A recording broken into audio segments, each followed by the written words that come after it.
Hi friends. మనం ఈ వీడియోలో వాట్సాప్‌లో ఉన్నటువంటి చాట్స్‌ను మనము అరటై యాప్‌లోకి ఎక్స్‌పోర్ట్ ఎలా చేయాలో అనేది ఈ వీడియోలో క్లుప్తంగా తెలుసుకుందాం. మొదటగా వాట్సాప్‌ను ఓపెన్ చేసి మనకు కావాల్సినటువంటి ఆహ్, ఇండివిడ్యువల్ కావచ్చు, గ్రూప్ చాట్ కావచ్చు.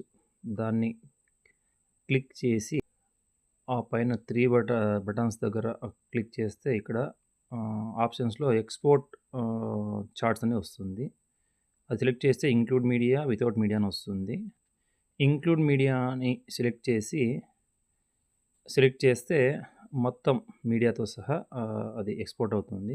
ఇక్కడ షేరింగ్ ఆప్షన్ దగ్గర అరటై యాప్‌ని సెలెక్ట్ చేసుకొని మళ్ళీ మనము అరటై యాప్‌లో సేమ్ అదే నేమ్‌తో గానీ, అదే గ్రూప్‌లో గానీ క్రియేట్ చేసుకొని ఉంటే, ఆ చాట్ మొత్తం ఈ అరట్టై యాప్‌లో మనము ఆహ్, పేస్ట్ చేసేయవచ్చు. ఎక్స్‌పోర్ట్ చేసేయవచ్చు. దాన్ని సెలెక్ట్ చేసి దాన్ని ఎక్స్‌పోర్ట్ చేస్తే అది ఎక్స్‌పోర్ట్ అయిపోతుంది. ఇది చాలా easy. Please support Indian chatting app. అది ఖచ్చితంగా మనం ఇండియన్స్‌గా మనం ఖచ్చితంగా ఈ యాప్‌ని ప్రమోట్ చేయాలి. దయచేసి